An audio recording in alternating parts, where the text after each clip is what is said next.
Well, if you don't stop the pro-Hamas demonstrations and protests, whatnot, then you're not going to get any money. What is it? It's a little bit of all of it. It's you've been consistently abusing the connection and the implied importance of your institution and the implied power of your institution to violate and abuse the American citizen. Okay, we're going to teach these. We're going to be. Remember, you mean Jewish Americans at the university? All Americans, Jewish and every other American. When you have an institution of higher learning, when your job is to create the leaders of industry and politics going forward, and your institution is known and is actually lauded as one of the top institutions for doing just that, and your institutional leaders cannot definitively and without pause or hesitation say that genocide is evil, that to try and kill individuals based on their religious identity is evil, and they would not, in front of Congress, under oath, the Harvard president, Miss Gay, former Harvard President Gay was her name, and she said she could not answer the question about whether or not it was evil for Hamas or bad, or she wouldn't even say that she denounced Hamas's written, stated, and acted upon desire for genocide against Israel based on their religious identities. She could not say that that was something she denounced. Okay, leadership, where is she leading the rest of Harvard? All of the teachers, all of the administration, and therefore all of the students.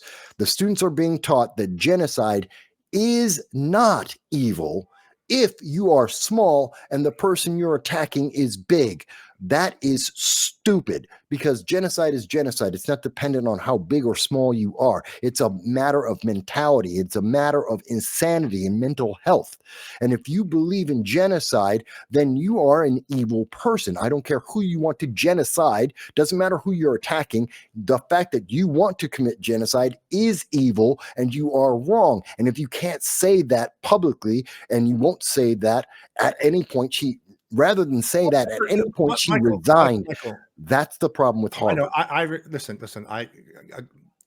I saw all that. Okay, yeah. And that it was horrible by those professors. Now, I've gone back and forth with Glenn Greenwald on this exact question, and he throws back to me all the time, seeing that retweeted by President Trump.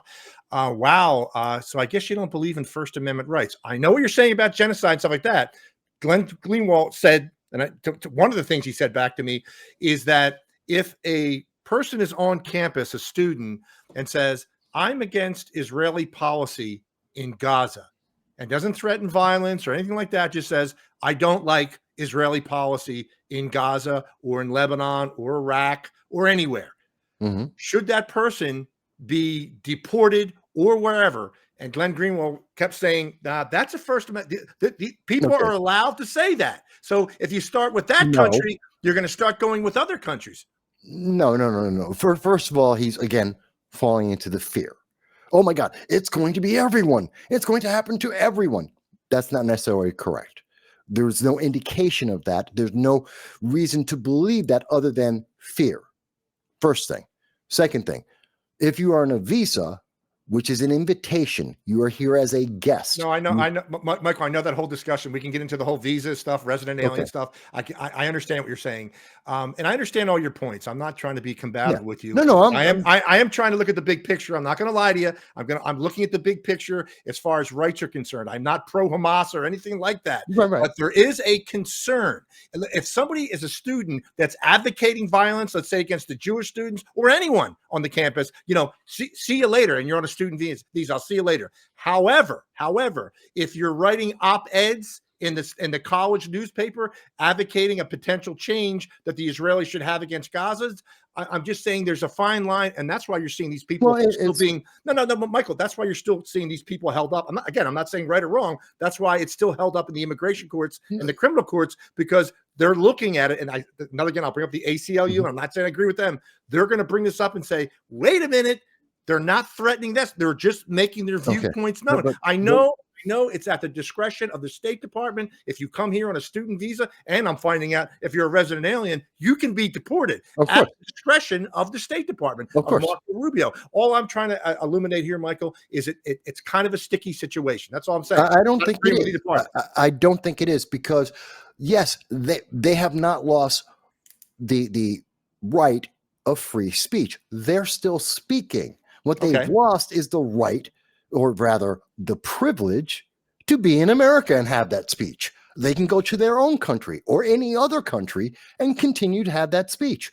We have no obligation to allow them to be in our country, disrupting our people. I know we can do that legally. I agree with you there. I know it's that not a violation of free speech then.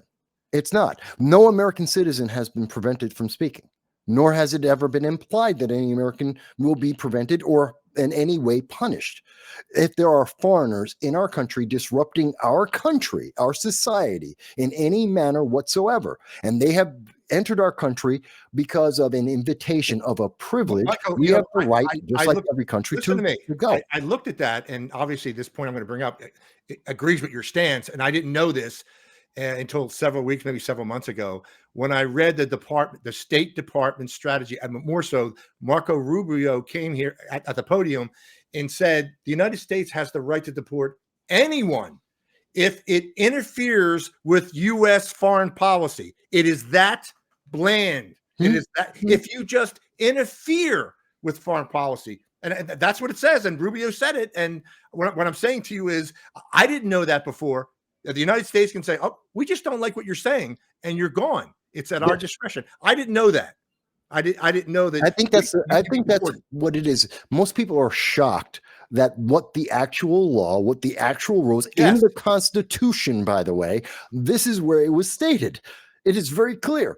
I mean, they always want to confuse the Declaration of Independence and saying, well, no, I have life and free life, liberty, and the pursuit of happiness.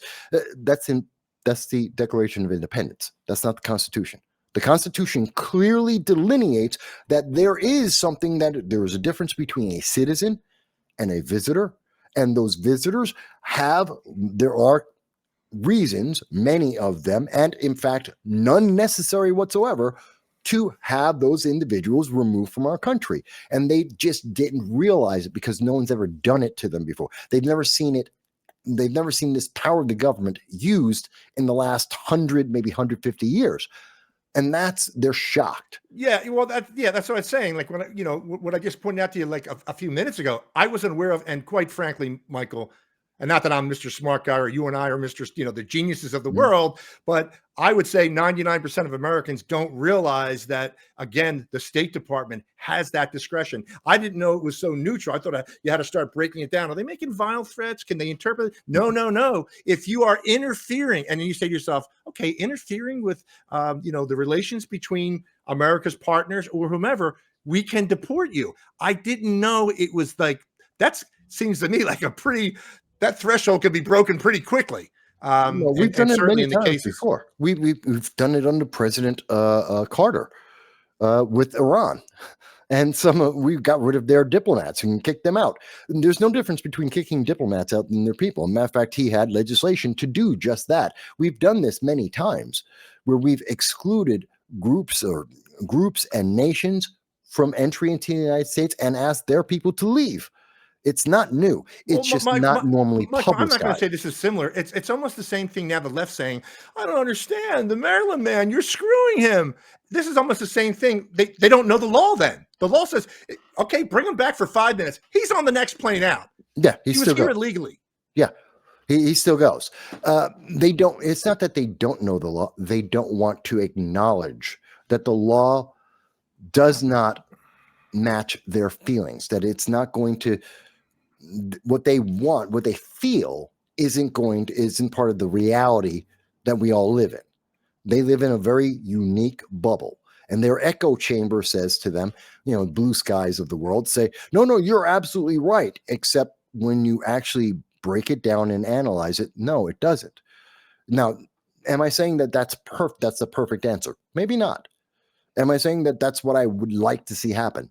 Maybe not. There may be better ways to handle these things, but the only way we're going to address these inherent issues is if we actually are aware of them and then we have a discussion on them. Prior to this, neither of those things were happening.